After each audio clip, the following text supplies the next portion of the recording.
কর্মসূচিতে যারা আসবেন তারাও সাগররুনি হত্যা মামলার বিচার দাবিতেই আসবেন।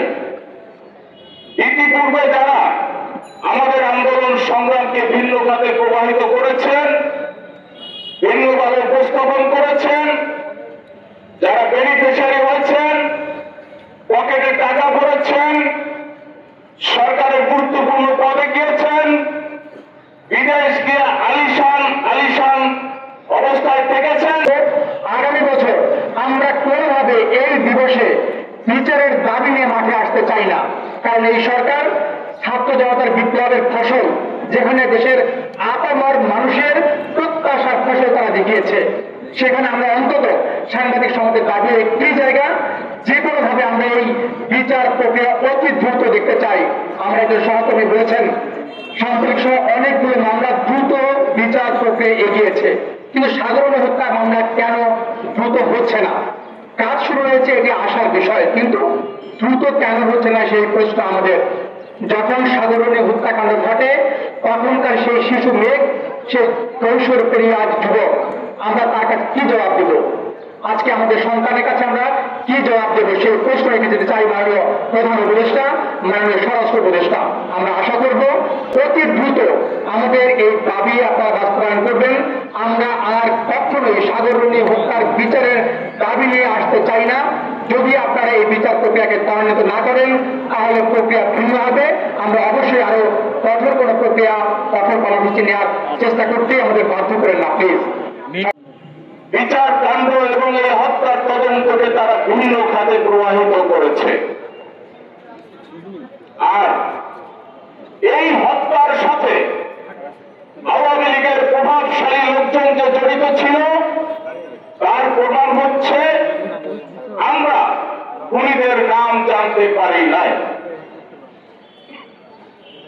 সেই সময় শেষ হয়েছে, আওয়ামী লীগ নেই, এখন বিপ্লবী সরকার ক্ষমতায়।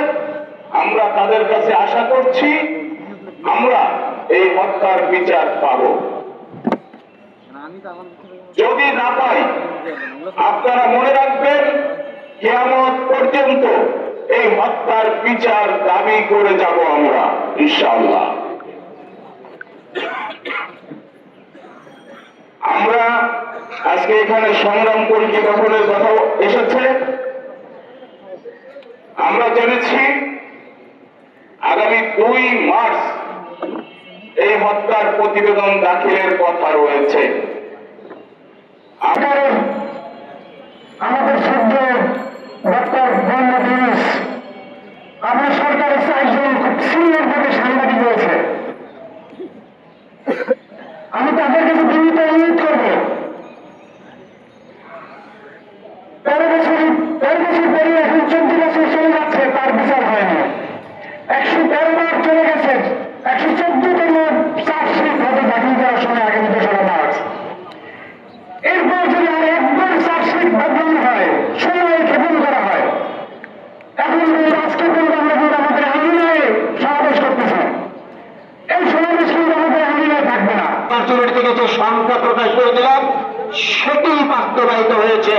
12.5 বছরেও ওই তদন্ত রিপোর্ট আদালতে সাবমিট করতে পারেনি।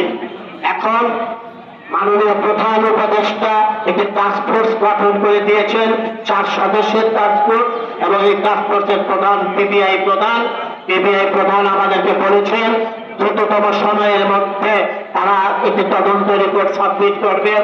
আমরা আশা করি আগামী 2রা মার্চ যে সময় দেওয়া হয়েছে আদালত থেকে তদন্ত রিপোর্ট সাবমিটে, আমরা আশা করব সেই সময়ের মধ্যেই তদন্ত কমিটির তদন্ত রিপোর্ট প্রকাশ করবেন।